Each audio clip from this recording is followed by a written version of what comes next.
Вітаю вас, паважаныя гледачы. Сёння ў праграме «Святыні Беларусі» мы наведаемся ў пасёлак з прыгожай назвай Любча, дзе раскажам пра гісторыю царквы ў гонар святога Іллі. Ну і не толькі пра царкву. Глядзіце.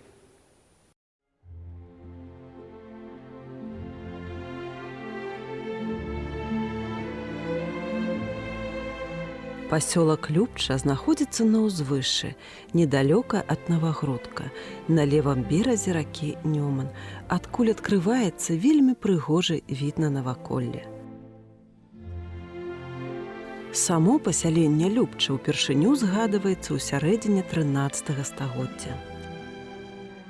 Паводле падання, сваю назву пасёлак атрымаў за часам Міндоўга, які, пераязджаючы праз Нёман, убачыў на беразе дзяўчыну. Князь закахаўся з першага погляду, як кажуць, да так, што не здолеў не забраць мясцовую прыгажуню за сабой, каб на ёй ажаніцца. У той час пасцелішча яшчэ не мела назвы, таму Міндоўг сам назваў яго Любіч, каб месца надалей нагадвала аб гісторыі ўзнікнення яго кахання да дзяўчыны. Першае пісьмовае ўзгадванне аб Любчы маем за 1401 годам у нямецкіх хроніках у кантэксце апавядання пра месца крыжовых паходаў.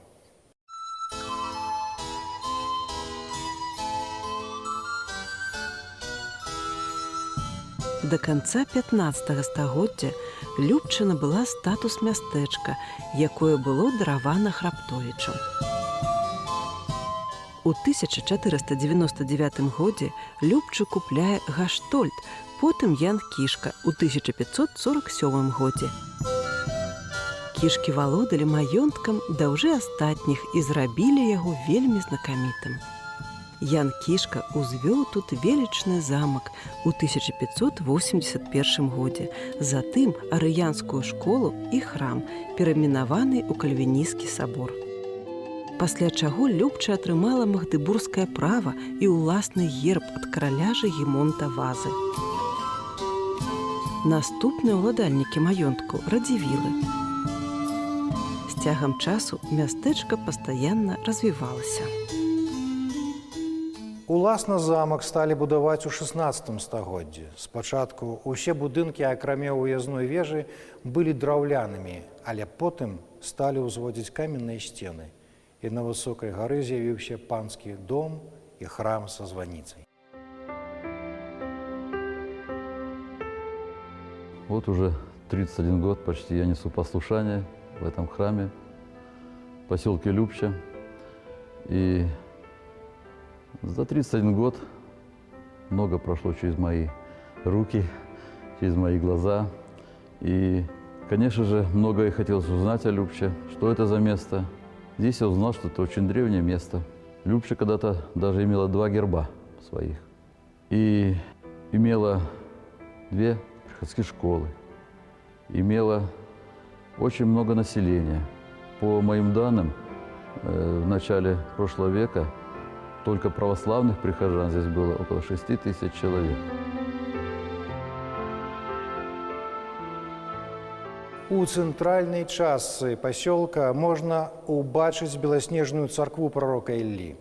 Дата ўзнікнення першага храма на гэтым месцы не ўстаноўлена, але ёсць якія-ніякія звесткі пра драўляную царкву, якая неаднойчы руйнавалася пры розных абставінах. Першы пажар, які знішчыў царкву, датаваны 1798 годам.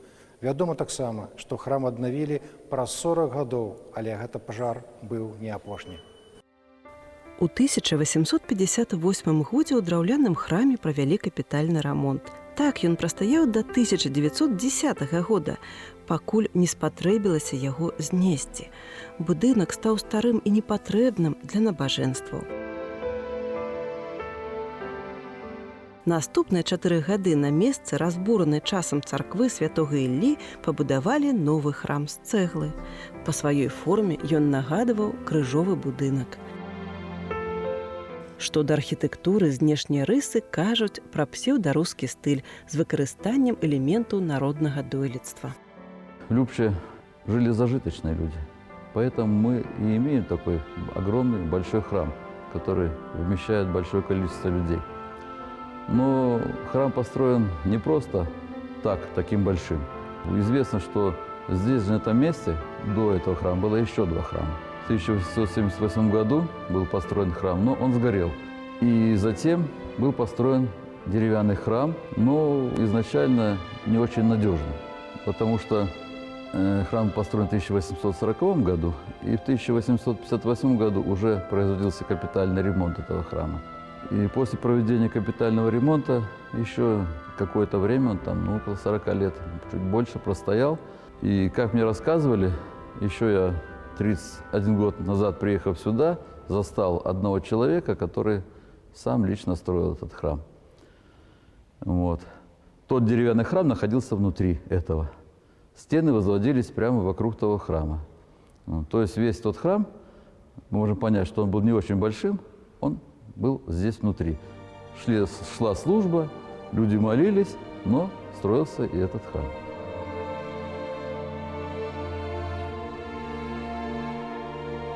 Храм быў асвячоны і атрымаў сваю назву ў гонар святога Іллі. Прарок Ілля – адзін з шанаваных святых многіх цэркваў.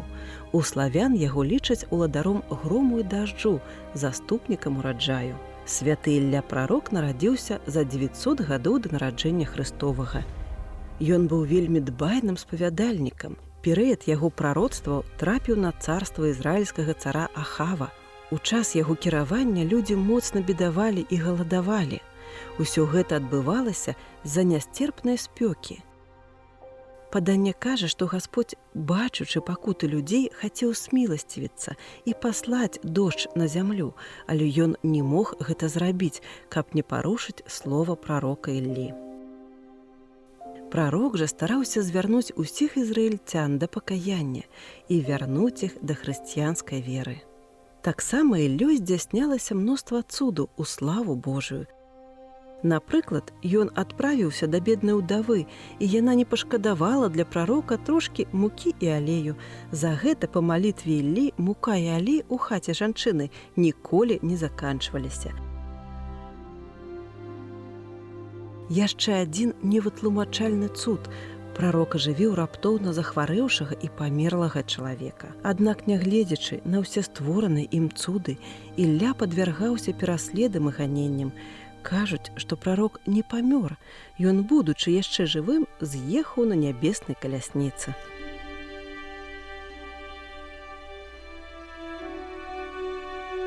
Святому узносяць малітвы земляробы з просьбай аб добрым надвор'і для багатага ўраджаю. Акрамя таго, святому моляцца і просяць абароны для сям'і ад сварак і цялесных хвароб. Абраз прарока дапамагае людзям ва ўсіх пачынаннях. Велічны храм у плане мае крыжовую выснову. Па перыметры абкладзены каменем, мае высокія вокны, дэкараваныя ляпнінай. Ён цалкам белы і вылучаецца ярка-блакітнымі купаламі. Храм строился в годы Первой мировой войны. И вы понимаете, что средств не хватало. Было очень тяжело, но мы доподлинно знаем, что храм строился, как сейчас у нас на Полесье происходит в сегодняшнее время. Храм строился, 10 домов, например, сегодня везли яйца для замешивания раствора. И в следующий день везли другие. То есть вазами везли сюда яйца для того, чтобы замешать раствор. И есть такие данные, что когда было очень тяжело, особенно в середине Первой мировой войны, здесь проходила линия обороны, и денег просто не хватало. И я знаю, что люди продавали коров своих, чтобы у них был храм. Было продано около 80 коров на тот момент. Это были для людей, конечно, была большая потеря, но и большое приобретение в виде такого великолепного храма. Также на территории храма находится дзот, скажем так, в полной боевой готовности. Единственный сохранившийся в Любче в таком виде. цел и невредим, скажем так.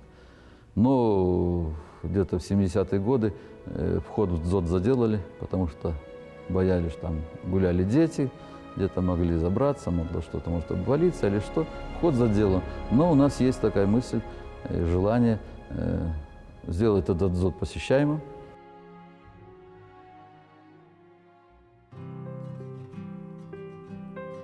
Годам завяршэння будаўніцтва лічыцца 1914. Храм знаходзіцца на невысокім пагорку. Па перыметры акружаны каменнай белай агароджай з арачнымі варотамі. Помнік архітэктуры рэтраспектыўна-рускага стылю. Асновай падоўжана-васевой кампазіцыі з'яўляецца кубападобны аб'ём малітоўнай залы, накрыты чатырохсхільным дахам з цыбулепадобнай галоўкай у завяршэнні.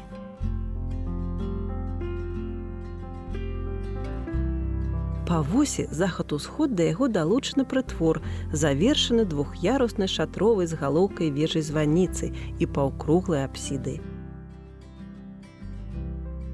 Фасады расчлянёны вузкімі арачнымі аконнымі праёмамі ў ліштвах у форме какошнікаў. Галоўны ўваход аформлены магутным арачным праёмам з двухсхільным пакрыццём. Дакладна вядома, што гэты храм наведвалі многія славутыя епіскапы. Бываў тут і Алексій Гродзенскі-Навагрудскі, і свяшчэннамучанік архіепіскап Мітрафан Краснапольскі, які нёс паслухмянасць з 1912 па 16 гады на мінскай кафедры і ў гэтым храме. Канешне, жывых сведак гэтага наведвання ўжо няма, але маўклівы сведка – гэта антымінс, які быў падпісаны рукой Мітрафана Краснапольскага. К сожалению, годы не пощадили антимец, и антимец был несколько лет назад передан епархиальное управление на хранение, и у нас в храме новый антимец. Ну, мы просто решили не совершать на нем богослужение из-за ветхости. В храме служили известные священники. Протоиерей Вячеслав Червинский окончил свою жизнь мученически в советском лагере. У нас в храме имеется хоругвь, сделанная его руками, с его подписью. К сожалению, не рассекречены все материалы по его делу, поэтому обращения были. И, надеемся, что будет причислен хотя бы к лику местночтимых святых, как священномученик, как потерпевший за веру Христову. Служил очень долгие годы в этом храме протоиерей Иоанн Рунович, 33 года он нес свое послушание в этом храме. После смерти протоиерея Иоанна Руновича храм очень долгое время находился в таком положении, что священники менялись очень часто. Придя сюда 31 год назад, храм был, скажем так, приведен в запустение. Внутреннее убранство особенно. И пришлось прожить много сил, чтобы он стал таким, каким он является сейчас.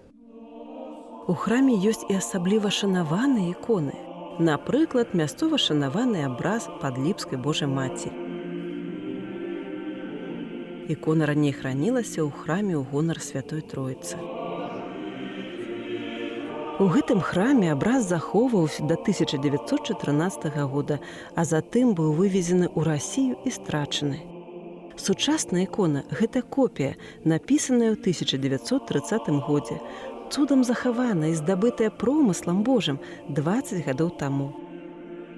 Аднойчы цяперашні святар царквы Іллі Прарока, отец Александр, прыбіраўся ў алтары. У першыя дні свайго служэння ён звярнуў увагу на абраз, які знаходзіцца вельмі нізка над падлогай, па ўсёй бачнасці з намерам, каб ніхто не ўбачыў. Люди, спасая имущество Подлипского храма, перенесли все иконы в Делятище, в том числе и Подлипская икона. Я даже не подумал, что эта икона является вот этой святыней. И убирая в алтаре, икона имела цвет уже такой темный, почерневший.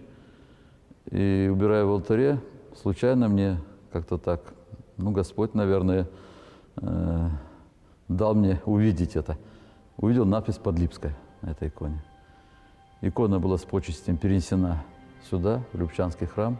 И в течение первых 5 лет она приобрела тот вид, который мы можем видеть сейчас. Она сама стала светлеть понемножку. Теперь мы можем видеть, какой она стала. Возле этой иконы происходит у нас исцеление от болезни глаз. Потому что когда-то, когда было явление этой иконы, и стали строить храм на месте явления иконы, ослеп тот человек, который хотел построить храм. Валадары маёнтка выпадкова ўбачылі на ліпені вялікі абраз. Гэты абраз быў перанесены ў стары храм і знаходзіўся ў ім. Памешчык Маргалевіч сабраў ахвяраванні з прыхажан і вырашыў пабудаваць новы храм. Быў закуплены камень, цэгла, але па слабасці чалавечай ён убачыў, што матэрыялаў вельмі шмат, пабудаваў сабе з іх дом, ужыў на сябе ўсе гэтыя ахвяраванні і раптам аслеп. Адчуваючы сваю віну, вядома ж, разумеючы, чаму адбылося гэта, Маргалевіч будуе драўляны храм, і ікона гэта апранаецца ў срэбраную шату, таксама на яго ахвяраванні і пераносіцца падчас асвячэння храма. Недалеко от храма находился источник, который есть там и сейчас. Вот. И освещалась вода, и каждый старался набрать себе воды из этого источника, умыть лицо. И вот помещик Маргалевич тоже умыл лицо и стал видеть. То есть он был прощен, Господь простил его за то, что он совершил такое благое дело. И с тех пор и наша икона под Липской иконой Божьей Матери, написанная в 1930 году и в 1931 освященная и принесенная в храм, почитается людьми как целительница глазных болезней. К нам в храм приезжают люди и издалека, чтобы отслужить молебен, чтобы приложиться к этой иконе. Мы имеем уже в наше время множество исцелений и помощи благодатной, которые исходят от Богородицы. Гэтак жа ў храме знаходзіцца вельмі шанаваны абраз Пачаеўскай Божай Маці. Гэта спускная ікона, якая зроблена па вобразу, што знаходзіцца ў Пачаеве, і спускаецца на стужках на спецыяльным старадаўнім механізме, якому 100 гадоў, але ён спраўна працуе. Абраз выраблены ў Вільні, пра што сведчыць надпіс на зваротным боку. У 1925 годзе ікона была прынесена з Вільні на руках прыхаджанамі гэтага храма. Таксама дакладна вядома, што ў час перанясення іконы хросным ходам недалёка ад Навагрудка вылечылася кульгавая дзяўчына, якая прыклалася да гэтай святыні. Абраз спускаюць для пакланення ў важныя святы, а таксама, як у Пачаеве, спускаюць абраз у вызначаныя дні.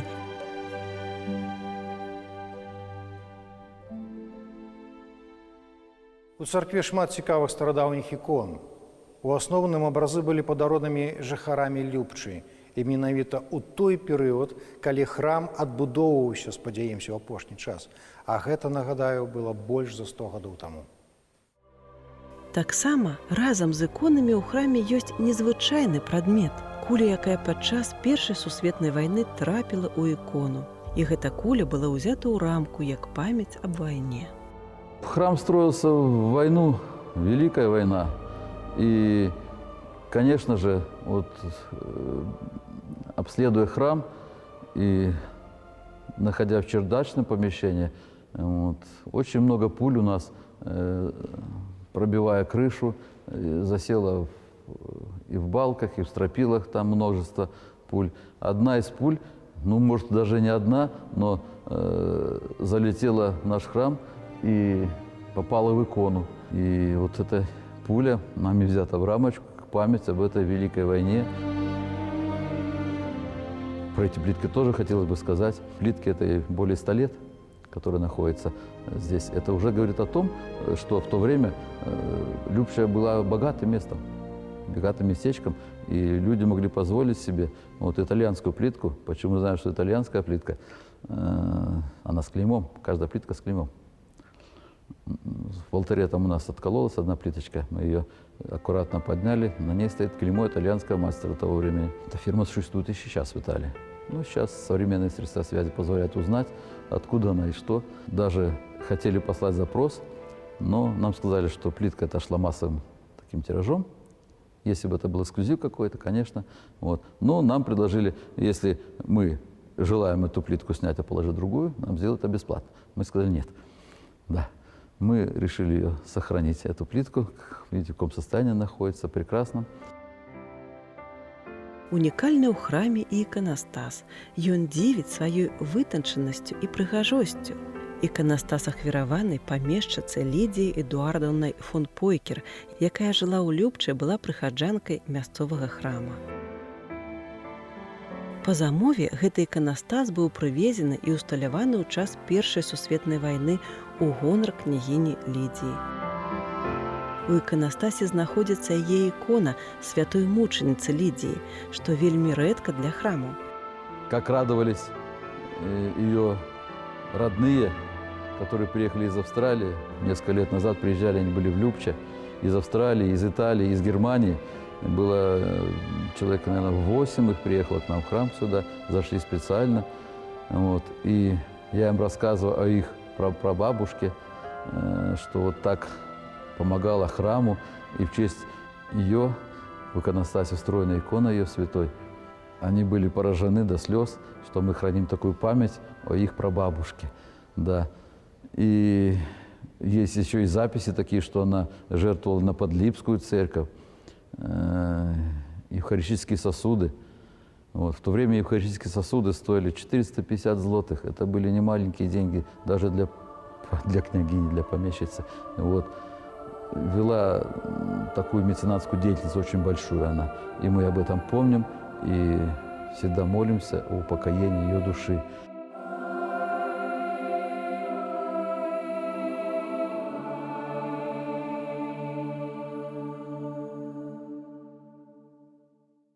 Царква ў Любчы з'яўляецца унікальным архітэктурным помнікам пачатку 20-го стагоддзя. Як вы бачыце, храм знаходзіцца ў добрым стане, і ў цяперашні час паездка ў Любчу уключана ў большасць турыстычных праграм. Многія беларусы зараз вельмі любяць наведваць старажытны Навагродак, былую сталіцу ВКЛ, і на шляху да якой і апыняюцца тут.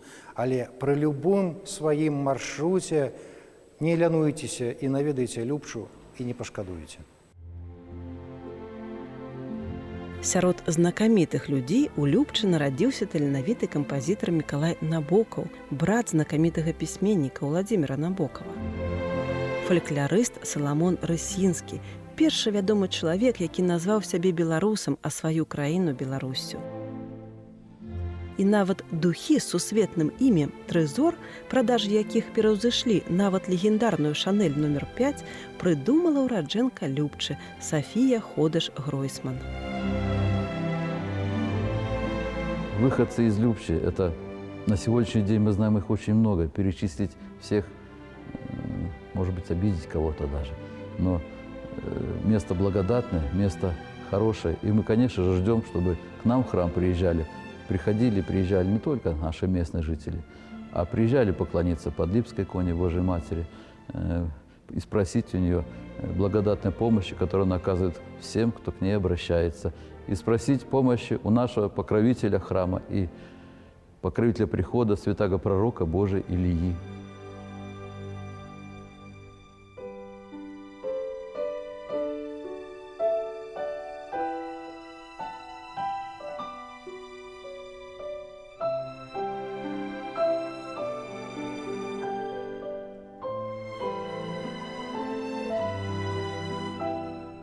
Акрамя беласнежнай царквы святога Іллі ў Любчы можна забачыць і іншыя не менш цікавыя славутасці. Не толькі Любчынскі замак, аб якім мы таксама распавядалі, але і вялікі разгалісты парк, закладзены амаль 500 гадоў таму. Сардэчна запрашаем у гэты прыгожы край з яго святынямі і унікальнымі помнікамі гісторыі і культуры, або, інакш кажучы, напамінамі аб нашай гісторыі і культуры, якімі яны былі і, дасць Бог, будуць і далей. До сустрэчы.